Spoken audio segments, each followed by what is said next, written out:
What makes this Lego set hit different? What makes it special? What makes it such a rare gem? Well, hey guys, this is JP's Lego Reviews. Today, I'm going to review the Lego Star Wars TIE Bomber set. Now, this set comes with 625 pieces. The recommended age rating for the set is 9 and up, and the set number is 75347. So, let's break it down. Here is the minifigure selection from left to right. Darth Vader, Vice Admiral Sloane, the TIE Bomber pilot, which is indistinguishable basically from any other TIE pilot, and of course, the Gonk droid. Now, out of these four, my favourites are both the Gonk droid and Darth Vader. Of course, the Gonk droid is a great brick-built figure, but I've actually never seen a Lego Darth Vader minifigure in real life before, so I just can't get over how cool it finally is to own one. Plus, the Darth Vader minifigure has actually been very well executed, just as a minifigure in general. But now, let's look at the back of these minifigures. Now, the back of these minifigures are really nothing special.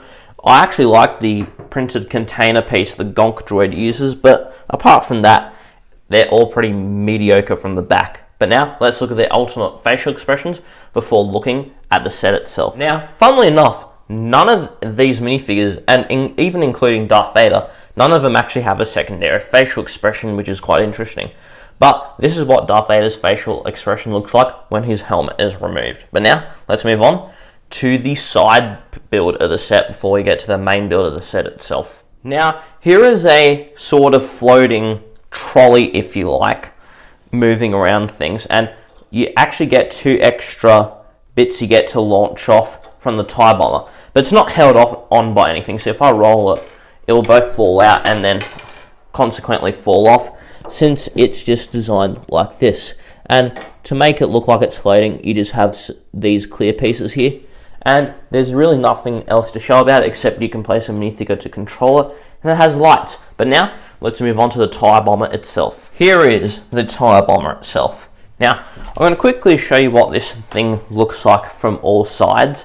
And actually, with the TIE Bomber set, funnily enough, this set actually, I think the previous version of the TIE Bomber was like 15 or 16 or maybe even 20 years ago. Like, there hasn't been a Lego TIE Bomber in absolutely ages, and I have to say, it's probably one of my favourite looking TIE vehicles ever. But now, let's move on to the functionality of this set. So firstly, with the functionality, you can really just grab the TIE Bomber from anywhere. Like, you can shake it. It's really designed to be played with, since you can just grab it from basically anywhere and won't fall apart. Or even grab it from this tiny corner. And yes, it may fold, but it won't actually detach itself or anything. So it's quite a sturdily built set. Now, inside of here is the cockpit, which you open like this, but the window doesn't actually show you anything to the cockpit since you can't see through it. But in here, you can actually place a minifigure. Let's put in the TIE Bomber, and then you can just kind of hope he sits there, close it off, and then there's your minifigure. If you shake it around though, this minifigure actually does hold pretty stably, so even though it's not really, the minifigure is completely loose, the minifigure still isn't super loose inside, and he actually fits inside quite well.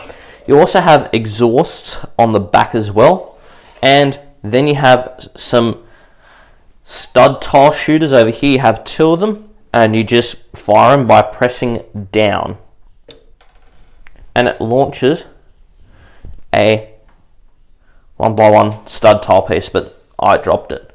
And the other function you can do is you have these 4 missiles. Now, you actually have to pretty much just push it from the top down, and you fire off the same blasters that we have spares of in this build as well, since you may lose them and you can always use 2 more.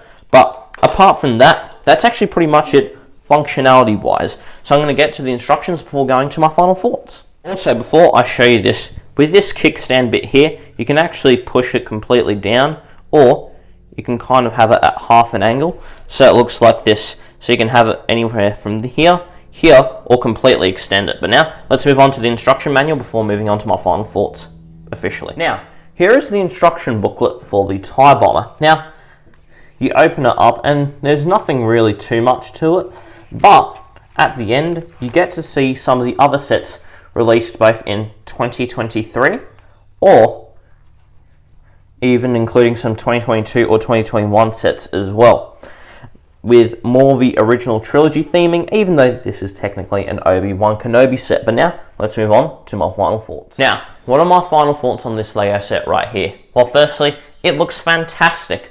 The proportions are correct. There is no breakage in the way that it looks, and there's no obvious sort of places that you shouldn't display this from. Secondly, this set is actually a very playable set. It's extremely stable and sturdy, and all the play features you need, from the rocket launchers to the 1x1 stud tile shooters, actually were incorporated really well and actually somewhat add to the look of this set, which is actually very difficult. And thirdly, it was a very interesting building experience as well. But what makes this Lego set hit different? What makes it special? What makes it such a rare gem? Well, this Lego set is a rare gem because of the fact that this set idea hasn't been released in 15 or so years. It's unique and it has been executed perfectly. You have everything you need: good minifigure selection, playability, displayability, a good building experience, and it's even valued at a decent price. 100 Australian dollars is still on the top level. Like, if it was 110, it would be a rip-off real quick, but $100 is kind of like the limit here, and I bought this for 75, so I'm quite okay with the discount, and because of this, I have to give this set 5 out of 5 stars. It's been executed so well, and this is a way Lego can be fresh with the Lego Star Wars sets that they put out, because they put out a lot of the same ships over and over again in a cycle, but this Lego set breaks the cycle in such a good way. And these are my thoughts. Let me know down below what your thoughts are below. If you enjoyed the video, please smash the like button. If you want to see more content just like this, please subscribe. So, I hope you have a spectacular day and keep building.